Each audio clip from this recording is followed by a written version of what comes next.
Thank you, Mr. Chair. Thanks. Senator Heinrich. Thank you, Chairman. Secretary, in 2022, Congress finally passed the STOP Act, and I know you're very familiar with this law. But for my colleagues, it made it illegal to export stolen tribal cultural patrimony and sell it overseas. That law authorized $3 million for the Interior Department to coordinate with state, with Department of Homeland Security, with Department of Justice, to put a stop to these illegal exports of stolen cultural items. Your budget request includes $0 to implement that law. Why on earth is there no funding in this budget for STOP Act implementation? Thank you for the question, Senator. And the 2025 budget advances implementation of the revised NAGPRA rule and the STOP Act. $7 million across DOI to implement the NAGPRA rule, $4 million in DOI bureaus to support their compliance, and $3 million in the National Park Service for grants and assistance in repatriation of remains and collections. That's very important work at the National Park Service, but it doesn't substitute for the coordination with DOJ and DHS. I think this should be a higher priority for the department and for the administration.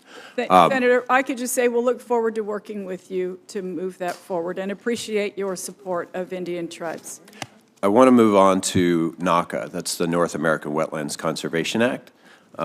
In my view, it's the single most successful public-private conservation partnership in the United States. It has historically been funded, I think last year at $49 million. In this budget, it receives a $16 million cut from 49 down to 33. Why is this singled out for such a large cut in this budget? Thank you for the question, Senator. And of course, our budget includes some tough choices. It'd be great if we had unlimited amounts to put towards these important efforts. We took reductions in several very good and important grant and payment programs like this Conservation Act. But you have a 5% increase overall, and this program, which is wildly successful, has a 33% cut. I would just say that this, it reflects top priority to fund ongoing operations and the services Interior directly provides to the public, as well as reflecting the program receives both mandatory and annual funding each year, and a $22 million increase in mandatory funding available for NAWCA in fiscal year 2025.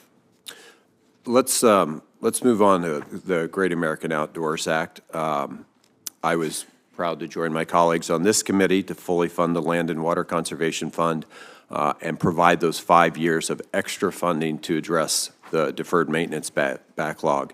And I think it's important that we get this infrastructure funding to work as quickly as possible. So for the Fish and Wildlife Service, for the Bureau of Land Management, for the Park Service, what percentage of funds from the early years of Great American Outdoors, that would be like fiscal year 21, fiscal year 22, are actually under contract at this point? Fiscal year 2021. If it's okay, I'll have Denise answer it. I have a chart here, but she is the budget person and has put all these numbers together. Denise, you want to address that? Sir, I'd be happy to do that. Fiscal year 21 projects are 82% obligated.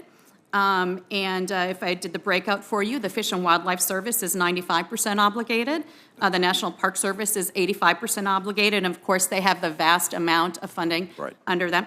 The Bureau of Land Management is 70% funded, and the Bureau of Indian Affairs is 34% funded. In fiscal year 22, the department is 54% funded. Why is the Bureau of Indian Affairs number so low?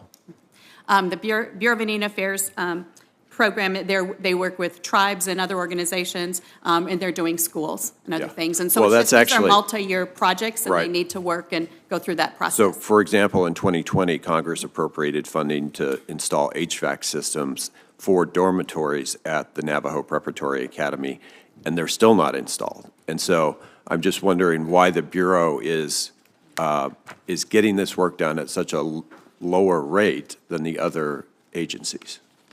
All right. So if you wouldn't mind, what I would just say is that the Indian Affairs, I mean, they do recognize some of their improvements are needed to their deferred maintenance programs and their processes, but of course, what we don't want to do is slow down the progress to modernize our schools. And so Absolutely. their actions are underway, of course, including those in response to the Inspector General report that you're doing. And they are continuing to implement their critical school facility improvement and repairs, or other school replacement programs. Well, I think we need to really focus on that because it's not an isolated situation at Navajo Preparatory Academy. If you look at the Crystal Boarding School on the Navajo Nation, it's been on the priority list for a new school building since 2016.